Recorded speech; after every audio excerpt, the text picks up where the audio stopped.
Warm greetings to one and all. Let's wait for a couple of minutes while we admit the rest of them. Hope you all can hear my voice clearly. This is Dr. Alina Sazin, your MC for the day. If you wish to claim your certificate for the session, kindly visit our website, which is www.onlinedentistry.in/9 p.m. and register for the same.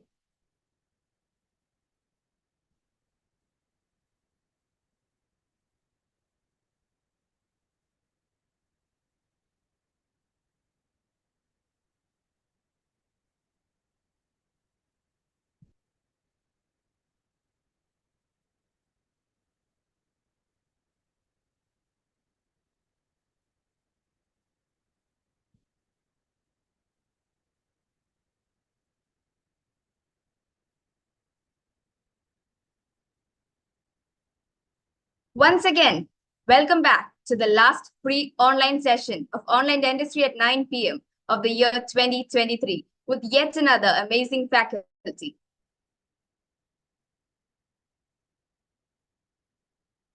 Online Dentistry has been pioneers in providing dental education via both online and offline platforms.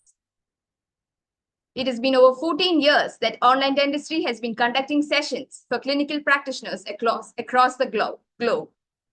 Established in 2008, so far, we have covered over 203 offline courses and have conducted 1,022 online courses with an enormous amount of more than 30,000 followers in our platforms.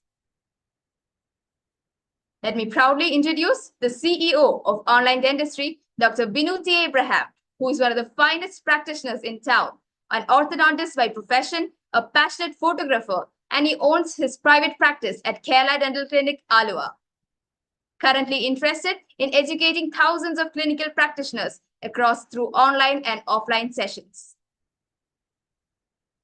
Moving on to academic head of Online Dentistry, Professor Dr. Joby Peter, currently the head of the Department of Public Health Dentistry at Anu Dental College and Hospital, who preaches a philosophy to catch them young and watch them grow. Over the years, we have grown dynamically, launching 10 centers in different parts of India. On popular demands, we are launching our next 3-day session on March 22nd, 23rd, and 24th at Cochin. We are open for fresh registrations via our website. The latest addition of our course is 1-year comprehensive and advanced master training program on interceptive and myofunctional orthodontics, which have been successfully initiated with 2 batches. It is a multidisciplinary approach with intense training and hands-on session. Our program is now a fellowship program on interceptive and myofunctional orthodontics accredited by the Manipal University College at Malaysia, a sister concern of Mahi University. Herein, 2 of the modules will be happening in Malaysia along with a graduation ceremony and a certificate distribution as well. We are a batch full, completing a record-breaking 15 registrations and are awaiting registrations for the 2024 batch via our website.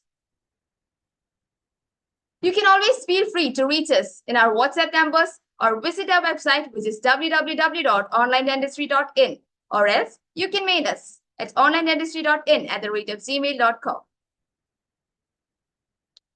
Online Dentistry have been conducting sessions all over India for the past 14 years. During the lockdown, we started conducting online sessions to benefit the practitioners, which has been received with great appreciation from the dental fraternity. In the year 2023, we relaunched the same by providing free advanced learning series with the title Online Dentistry at 9 p.m. And here we are at the last session of 2023. Today, as we bid farewell to this year's last free class, I'm thrilled to share that we have a truly exceptional speaker who will impart invaluable wisdom on practice management. His expertise promises to be a beacon guiding us to manage a successful practice. Without further ado, let me move on to introducing the speaker of the day, Dr. Adarsh Varma. Dr. Adarsh Varma is a senior lecturer, Department of Prosthodontics and Crown and Bridge at Anu Dental College and Hospital. He is serving as a faculty of Kerala University of Health Sciences since February 8, 2021. Above all, Dr. Adarsh Varma is a personal transformation coach, a motivational speaker, and a life skill trainer. He has completed his BDS at MCOS Bangalore and MDS at KLE-VK Institute of Dental Sciences, and also certified course in oral implantology at KLE-VK Institute of Dental Science. Proudly welcoming you, sir, and the session is all yours now. Thanks a lot, Dr. Alina, for that introduction. And I'll just share the screen and see. Right. Is it visible and am I audible to everyone? Yes, sir. Okay, right. So without any delay, let me all wish you a very warm good evening. And without any delay, let me just start off the session. The art of tight rope walk. So now all of you all might have seen a circus show or maybe a street circus where a man walks on a rope. He tries to balance. He might have a stick also in his hand. He tries to balance himself and he starts off his walk from one end and he moves to the other end. So you can see how intensely and how fantastically that man is balancing himself throughout the walk.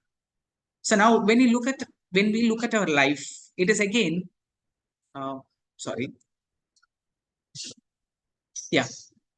it is again analogous to a tight rope walk, as it not. Now we have work on one side, we have life on the other side. So now again, life is all about a fine balance between work and life. And it's not a rarity that at times we tend to lose balance, and it is obviously much needed for an awakening. As an awakening call, you might lose your balance, you might tip off, or perhaps you will actually tip off and you will maybe slightly manage to hang on to the rope, somehow manage to hang on to the rope. So now this imbalance, how does this imbalance come into play in all our lives? Now, pertaining to dentistry and otherwise also, how does this imbalance set in, or how can you balance ourselves more? How can you do the tightrope walk more effectively with better balance?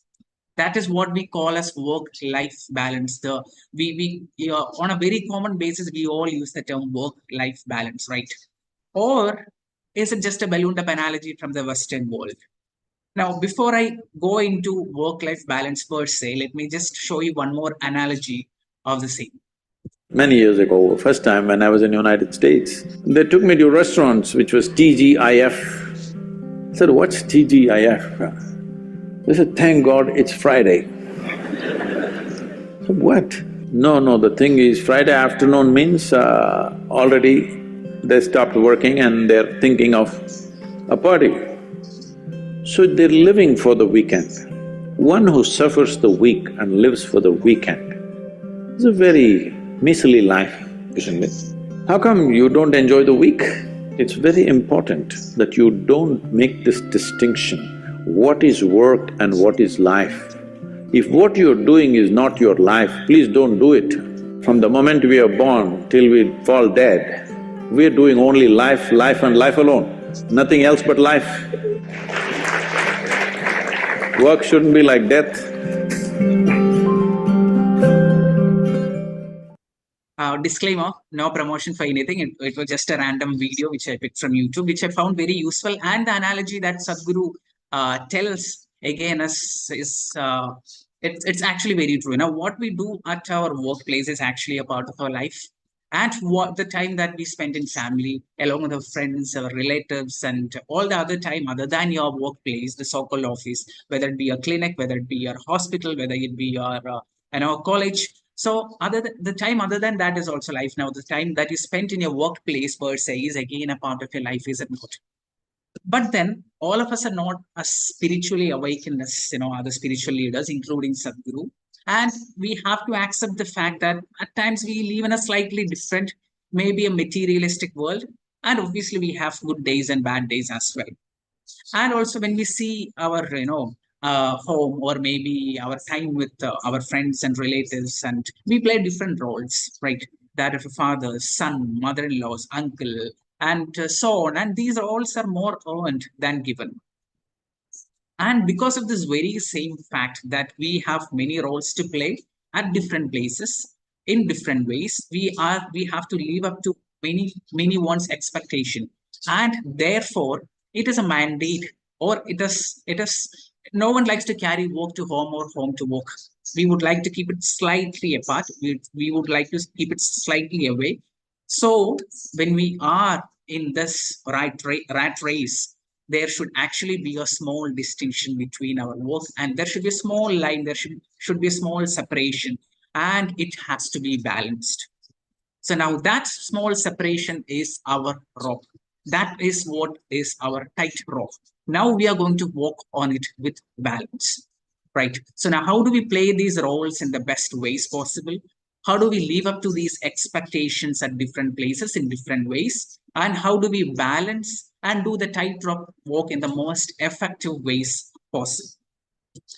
Now, I've talked about work-life balance to many of my friends, many of my students, many of my colleagues, contemporary practitioners, my other friends, and who are in the other fields, other strata, and other stream of profession. Most of them have told somewhat the same superficial answer, right? Now, when you're bombarded with work, when you're bombarded at your workplace, when you're bombarded with other commitments, so most of the times we take an off. Even I was someone who did the same thing.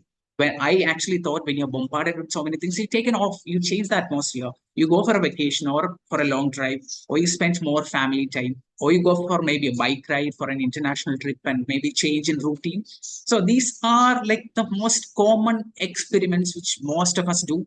Even I had done it, even like I have tried it many times in different ways. But except for the final one, which is actually a change in routine, rest all of it are these actually the long-term solutions. Now, there are two things which I've noticed when I've tried this. One is obviously it rejuvenates you, it makes you better, it motivates you, it refreshes you actually. So that when you come back to work, you're rejuvenated, you're ever motivated, you are back to work with full energy and full exuberance. But then you go back to the same mental state how you started out within a small span of time. That is one thing. Second thing what I've noticed is you come back after vacation or long drive, or maybe whatever your way of changing your atmosphere. You come back to work. What happens is, when you think about work, you feel more lazy about it. These are one of the common occurrences that many people have told, and which has personally occurred to me. So now, are these long-term solutions? Does these actually offer balance? Yes, maybe for few days, maybe for few weeks. And not far back, I came to a realization that these are just short-term solutions. These are more like a short-term solutions. And at the same time, as and when our work, as and when time progresses, our work is just going to increase. It's going to become more demanding, and finally, at the end of the day, you're going to get even more busy than how you were, like as and when your career progresses. So now, what are the long-term solutions? Can anyone tell me what are the long-term solutions? It's open, please. Would anyone like to quote something?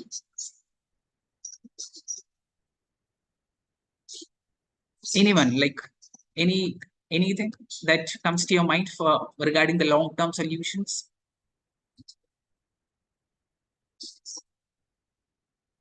Right, okay, then go forward in that case. Now, coming to the long-term solutions in work-life balance, which I thought is very essential. One is the main thing is you have to sharpen your armory. You have to. I have a message. Uh, Work environment, yes. Work and very good. Yes, work environment. You can make it better. You can improve the work environment. Surely, so I'll go ahead. So the long-term solution is to sharpen your armory.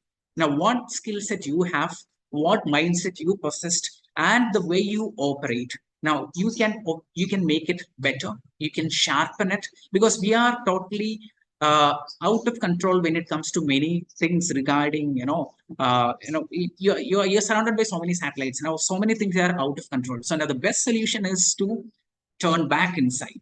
The best solution is to sharpen your armory. So, what are the best weapons? Best weapon, the biggest and the most powerful weapon that we have is our mind. Now, the second best weapon that we have is the time that we have. So, now we have to condition our mind so that time obeys you. Now, when you condition your mind, you are strong, you are motivated, you are operating in a different vibration altogether, so that the time obeys you. You have enough and more time for everything. So automatically the balance sets in. You have balance with your clinical practice. You have balance with your family life. You have balance with you. You can balance everything. So the rope walk becomes much easier. Now, how do we condition our mind, and how do we make time obey us? Let's see.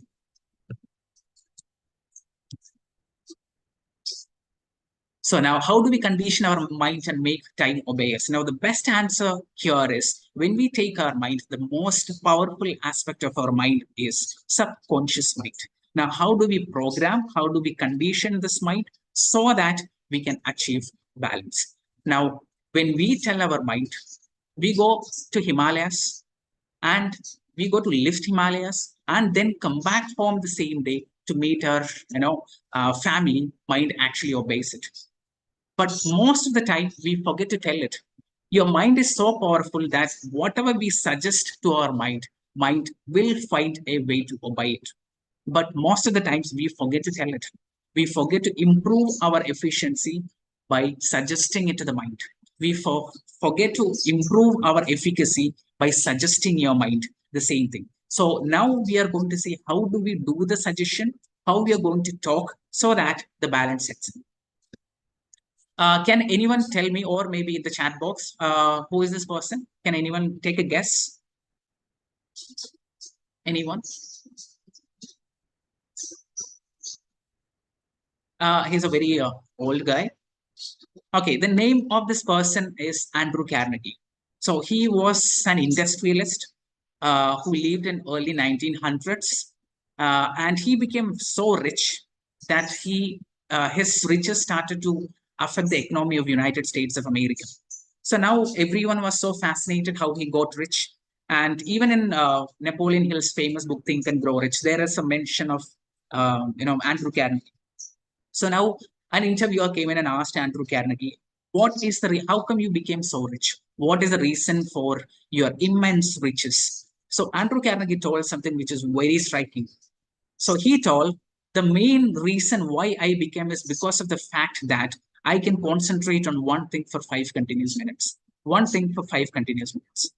In a way, if you see superficially what happens with our life or our daily routine and how our days are, most of us find it difficult to concentrate on one thing for some continuous time. Now you are into something else pops up.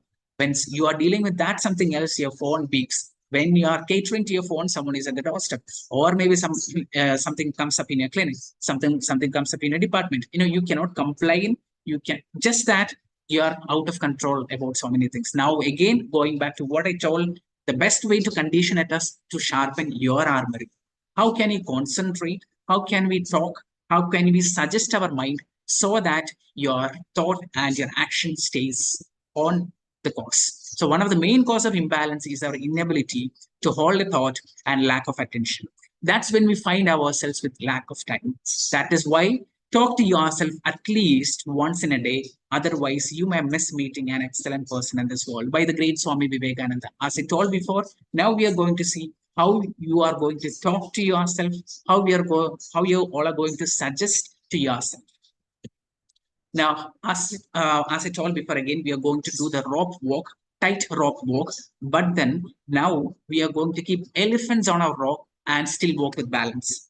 Now, you are not going to do this alone. Elephants are your tasks. Now, you are going to attain balance of that kind that you are going to keep the elephants on the rope and you're going to still walk with balance. You're not going to dip off, not going to fall out of balance. Now, we are going to keep one by one of your elephant, one task, the other task, you're going to keep it on the rope and you're going to walk. Right. So now the primary tool for the tightrope walk is to change the mind or the thought process. Now we gotta believe that we can get more done in less time. The first work, the tool for work-life balance or work-life balance per se starts from inside. From the most powerful tool that you have, that is your mind. Now you gotta believe you can get more done in less time. Now, can anyone tell me who is this person? This is a bit more easy. You all might have heard about the Virgin Group. Anyone? This is slightly more easy. Anyone? Can they unmute or chat in the chat box? Yes. No, it's not Sam. I don't know if he's called Sam. No. We have Virgin Galactic, we have Virgin Airlines, Virgin Records. He started with Virgin Records. He's from UK. He's the great Richard Branson.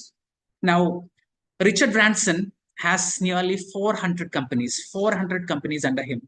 Now, where does he find all the time to manage all of this, or what can be that immense and massive and fantastic administrative managerial system that Richard Branson has?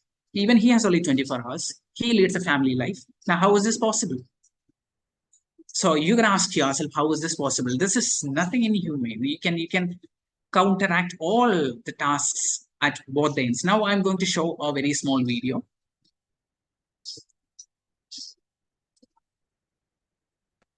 I'm only joking. I am Fred.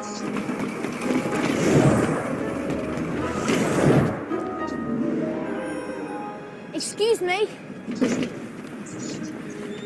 Could you tell me how to get onto the platform? Not to worry, dear. It's Ron's first time to Hogwarts as well. Now, all you've got to do is walk straight at the wall between platforms 9 and 10. Best do it at a bit of a run if you're nervous. Good luck.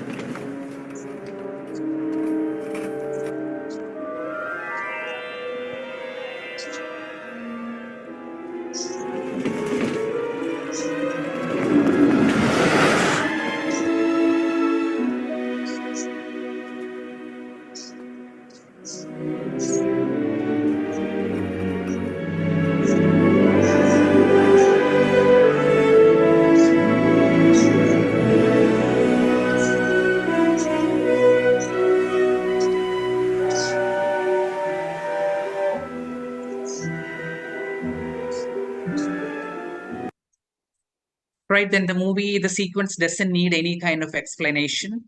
The rationale with which I played this video is because of the fact that the whole Harry Potter, the whole series, and your Hogwarts Express and Platform 9 3x4, everything came out of creativity, imagination, and visualization of J.K. Rowling. Right. So now that is the immense capacity that your mind is having to imagine, to be creative, and to visualize things. Now, here, in order to attain work-life balance, we are going to use one of the powerful technique of our subconscious mind, that is the power of visualization. Now, before you start the day, you have to visualize the day out. You have to visualize the tasks in family and at work. You have to visualize you have already completed them with perfection. You have to visualize it sequentially. You have to visualize the time with your family. Now, when you visualize the day ahead, the way you conduct yourself becomes much more easier. The way you go about with your things become much more easier. The way you approach things and the clarity that you have for the day becomes much more better. And it is an easy process going into the ahead of the day, into the day, and finishing off the day.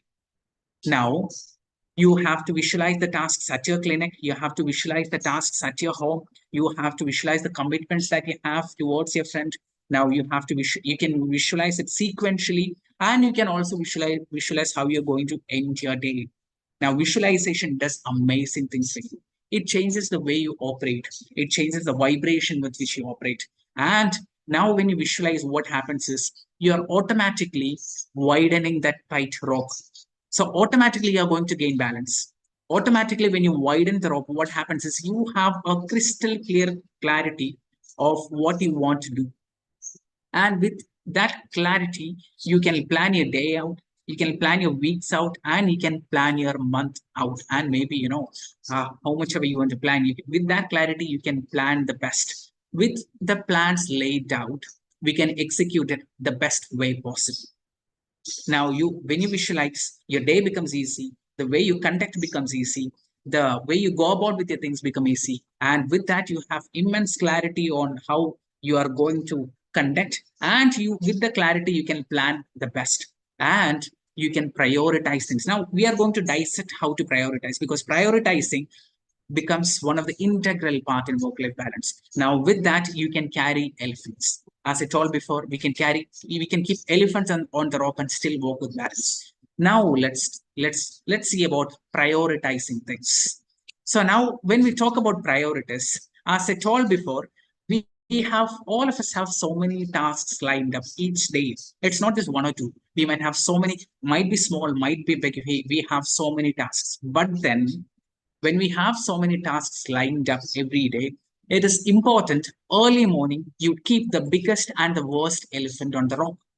You might have so many elephants, you might have so many tasks lined up regarding your practice, regarding your family, regarding your other commitments. You might have so many small preoccupations, but then pick the most important task and do it first. Or early morning, keep the biggest and the worst elephant on the rope and start walking. Keep the worst elephant, keep the ugliest and the most destructive elephant first and start walking. You have too many elephants. Obviously, we all have too many elephants. So with so many elephants, keep the biggest and the destructive one first. And too many important ones, pick the biggest one first. Pick the task which is the hardest. Now, why? Because there are three things. First is you have started, or maybe you are in the midst, or maybe you might have even completed the destructive elephant. Dealing with the destructive elephant, you might have completed the hardest and maybe the most annoying task. Now the day is going to progress way so easier. The day is going to become fruitful, and it is going to become much more easier. It is going to be much more relaxing when you take a holistic view of it. So now you are done, or you have already completed. Or maybe you have started off with the most destructive and the biggest and the most worst elephant, so that you are in the midst. Or maybe you have completed that task. Now the second thing is, now most of us have this habit of, all of us have, including me, all of us have then you have a very big task. It might be a little annoying. It might be, not the best of the task you would like to undertake. So what happens is you try to, keep it for maybe tomorrow, or maybe late in the day, or maybe during, throughout in the middle time of the day, in the midst of the day. So now what happens when you procrastinate it? Looking at the ugliest and the destructive elephant for a very long time, that is what leads to procrastination. As I told before, just keep it on the rope and start walking. Now, again, when you procrastinate, the time that the most ugliest elephant would have taken, or the most destructive elephant would have taken, if you hadn't procrastinated it, and when you procrastinated, the time that takes when you procrastinated is way so much than if you hadn't procrastinated. We all have had that experience. You procrastinate that task, you come back to that task. First of all, you might be tired with something else, and second of all, you look at the work and you are like, well, again, so there's something very annoying on my table, there's something very big on my table, and you start off with it. You realize that it is consuming much more of your time. Now you are losing out on your time, you're losing out on your mind. So now there is no effective time management. So now what happens is, if that is when the elephant knocks you down, you lose balance and you tip. So then that is the time you are going to, the day is going to be much more messy and mixed up. So now do not look at the ugliest elephant, most destructive elephant for a very long time. Keep it on the prop and start walking. You are going to save much more of your time. You are going to deal with your day in a much better way. And at the same time, you're going to wind up your day in a much effective time management and also effective mood management and effective balance by widening the rope. So now that is one way to prioritize a task. And when you plan and prioritize in such a way, you learn something or you notice something which is very striking. One is your 1/10 rule. Now, every 1 minute spent on planning and prioritizing your day saves nearly 10 minutes at work.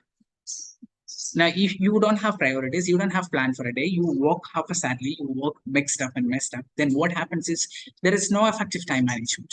It is all mixed up and messed up. Now, at the same time, you plan, you prioritize, you have visualized your day, you have clarity on what you have to do, you've planned it out, and then when you go about with the day, every 1 minute spent on planning is going to save 10 minutes at your work.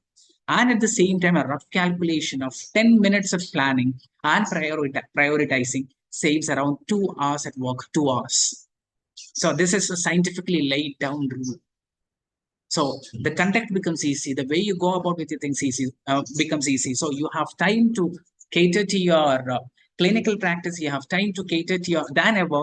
You have time to cater to your other commitments. You have time to cater to your family commitments. You have time to deal with your preoccupations. You have time to deal with your friends, families, relatives, and again, you have time to for your dopamine rush in between. So anything, you can plan it out and you work it out. You have enough and more time. That is effective time management, and that is why your next day should be visualized on the previous day evening. Then dealing with your elephants becomes a much simpler task.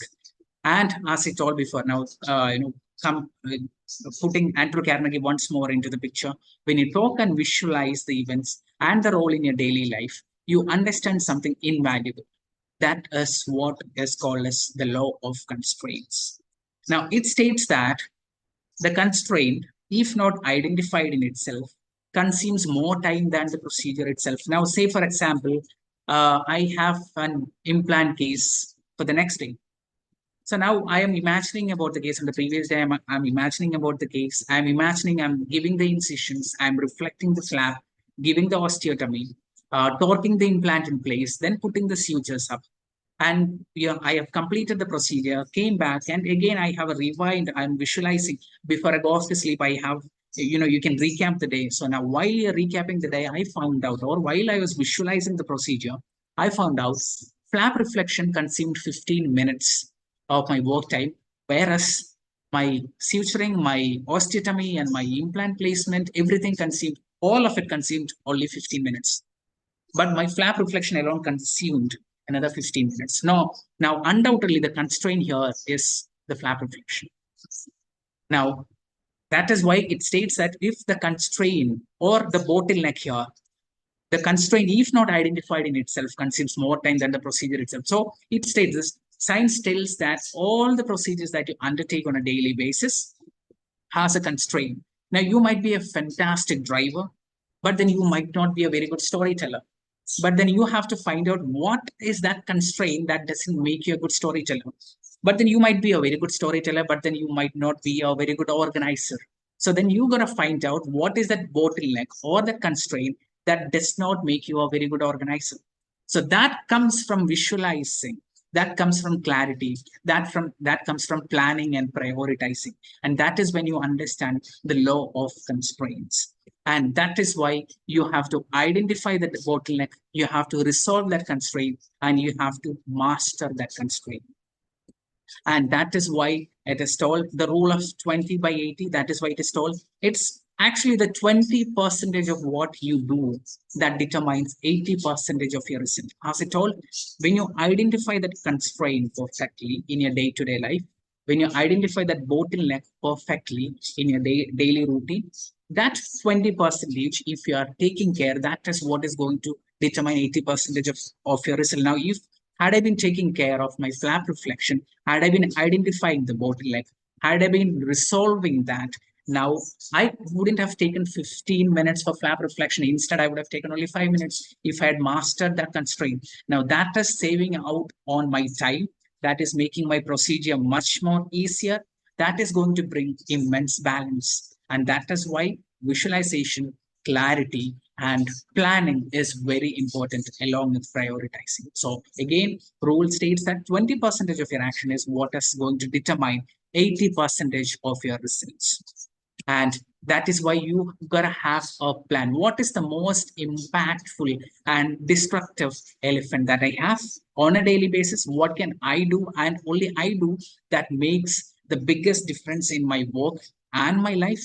And what is the most important and valuable skill if I acquired will save my time the most? Along with it, what are my most important career goals now? What are your most important personal and family goals? And what are your most important relationship, social and community goals? And I should say it's New Year time. It's again for everyone to rephrase and rewrite and relook and relearn, unlearn and relearn. And obviously we have resolutions along with it. So now make sure you write everything down. Now, when you write everything down, you have something called as, maybe in other words, you can call as task delegation, or maybe you can classify it into A, B, C, D, E. A goes for highest value activity, B goes for should versus must do, C is nice to do, D is delegate someone to do, and E is something which you can eliminate altogether. Now you can practice this on a daily basis. It becomes much easier when you visualize. It becomes much easier when you have clarity, when you plan it out, and at the same time when you prioritize. All of these will come automatically. So A is for your highest value activity, or maybe what as I told before here, most destructive, ugliest, and the most impactful elephant. And then you have your should do versus must do. Then you have nice to do. Then you have tasks that you can delegate someone else to do, and you have tasks which you have to eliminate altogether. Very important, right? So now, all of our lives doesn't go, and most of like it is a very common occurrence that the days or maybe your weeks and your month and everything doesn't go according to your plan. It can bring you into a lot of stress, anxiety, unhappiness. All of that is a part and parcel, right? So now what happens when a very destructive elephant comes out unexpectedly? Now other elephants, we are anticipating, we know what are the elephants, we have the elephants are lined up, we know what to prioritize, we know which elephants to keep back and which you have to bring it in front. So now what happens when an elephant comes out unexpectedly, out of nowhere, out of the blue, when unanticipated happens, or when the thing doesn't go with the plan, or someday you have made a fantastic and a beautiful plan and you set out your work and then something unexpected happens, or you've planned a family time, you've planned a fantastic trip, or maybe you have planned an out with your friends, or maybe you are some other time and something unexpected happens, unanticipated happen, when things doesn't go with the plan. So that is a very common occurrence which makes which brings all of us into a stressful state and anxious state and all of that, because all of us want life to go in a certain way, and obviously it is not going to go in that way. So now that is the time when you got to take out the other weapon of your mind. That is the power of affirmation. Now, affirmation should be so strong that it should deal with your unanticipated, unprepared delays and days. You have to practice positive affirmations. Positive affirmation is what helps you to complete your tasks. It lifts you up and the people around you as well. It makes you work faster and more efficiently, and you can impart your affirmative power with your family. So now affirmations are and it has to be positive, it has to be emotional as well. Now, when you have an emotional connect with your affirmations that you're going to do the task, you're going to pull it off, you're going to wind up the day on a good note, you're going to come up out of the hurdles, you're going to come out of the obstacles, that is the time when affirmation takes the center stage in your mind. That is the time when the positive affirmation helps you to complete the task. That is the time when positive affirmations will help you to go about with your day when something unanticipated happens. Now, I'll again show you a very small video. Well, I think he knew that Fluid response. He was there, his back foot waiting for it. And what a way to bring up the 50. Well, I must tell you, Beefy, this is a very different Tendulkar that I'm seeing today off late. He hasn't batted in this fashion. Now, what he knows is Andy Carrick knew that the ball was a bit too full, so he knew that compensation would be made with the length. So again, the master batsman reading the bowler's mind, all set to look for that short pitch delivery. And after a long, long time, I must say I'm seeing Tendulkar bat like he used to, looking to hit the ball in the air. It's been a natural lofter of the ball, looking to pull. And he was looking to pull for a 6 at all times. Have a look at this. Knew that Andy Carrick would adjust his length. He was there waiting for it. And I'm amazed that ball's come back. But it has, or it appears to. Right. So now this is a much talked about shot for people who has no idea about the shot or about the cricket, who doesn't follow cricket. So this is a much talked about shot in the cricketing world where Sachin Tendulkar was anticipating the bowler was going to bowl a bouncer. So now you, as I told before, you have to use the power of affirmation and you have to combine it with the power of anticipation. Now, meaning to say anticipation. Now you might know, you might have a very unexpected circumstance. You have the power of intuition, right? And also at the same time, you can anticipate you're going to have an unhealthy exchange at your workplace, maybe an unhealthy exchange at your family, maybe, or maybe unhealthy exchange, or maybe unpleasant situations in a day to come up. So now you gotta combine it with the power of anticipation. Now, when you have anticipation and affirmation together, it makes the balance so much better. You can be prepared, your vibrations will be different, and you can be much more composed and you can be much more composed and figurative about going about the day. So now anticipating your future days, events can make you balance things better. So now in case unexpected happens, your affirmations, your anticipation, that is going to hold you in shape, right? So now let me tell the last part of this, the magic of sleep and wake. Tell yourself the tasks and the things for the day. Think of your dreams, aspirations, and ambition. Go to sleep with all of them in mind. More than that, now all of us have a habit. I've had a habit. Most of you might have had a habit. Some of you will still have a habit of seeing into the phone and you power off and then you crash all of a sudden. And at the same time, after you wake up, the first thing that you see is your phone, right? So now, before you go off to sleep, I request all of you all to spend not 5 minutes, at least 3 minutes before you sleep. After you keep the phone apart, 3 minutes to your sleep or through your sleep. Even if you sleep off, that is completely okay. Now, before you sleep off, you can have a recap of the day, which might take only like maybe 30 seconds or maybe 1 minute. Along with the recap of the day, you visualize, as I told before in the beginning, you visualize the next day. Now, along with that, you have to visualize your short-term goals, your long-term goals, your dreams, your ambition, your wishes. Now, why the main reason is because now when you're going off to sleep, your conscious mind is slowly going off, your subconscious mind, or the most powerful weapon that you have, takes up the center stage. Now, when you tell about the next day to your subconscious mind, when you tell about your short-term goals, long-term goals, dreams, ambitions, wishes, aspirations, all of that to your subconscious mind, it is a direct flight towards your subconscious mind. That is what is going to change your persona. That is what is going to change your vibration, right? So now you are conditioning your subconscious mind automatically. Now, after you wake up, the same thing happens. For an average person, it will take nearly maybe 10 to 15 minutes for the conscious mind to take the center stage. So till that time, it is your subconscious mind which is playing the game. So again, when you wake up, you can have a recap of the previous day, no issues. And then along with it, as I told before, visualize the day.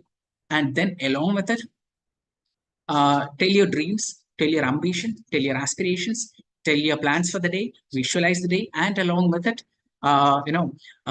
your aspirations, all of that, you feed it into your subconscious mind. Now, once you feed it into your subconscious mind, as I told before, you're going to become much more empowered.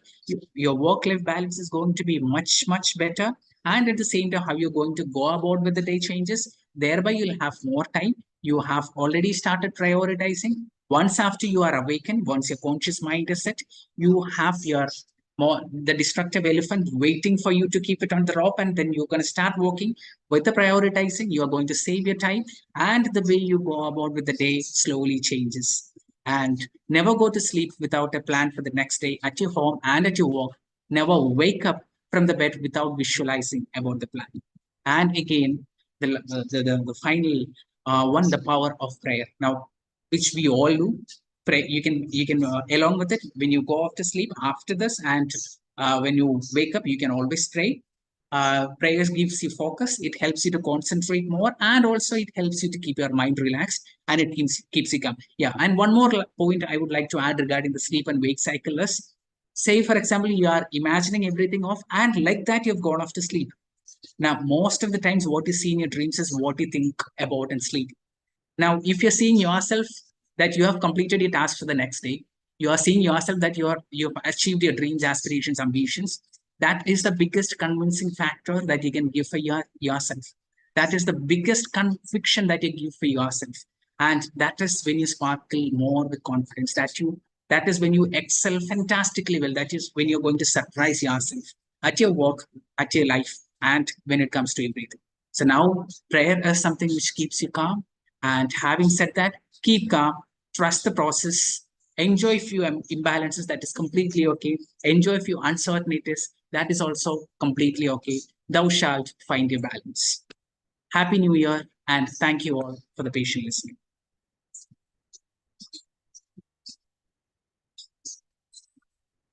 Thank you, sir, for that power-packed session. Before closure, let me check onto the chat box for any queries. Sir, I suppose there is no more questions. All the participants are totally understood by the session. And thank you so much for this wonderful session. And hope things are all answered through the session. Now, let me extend my heartfelt thanks to each one of you present here. That your presence has not only enriched our sessions, but also contributed to the growth of the community and the values of education and professional development, of course. Here we come to the end of the last session of Online Dentistry at 9 p.m. of the year 2023. So stay tuned for more riches. Thank you all. Take care and good night. Thank you all.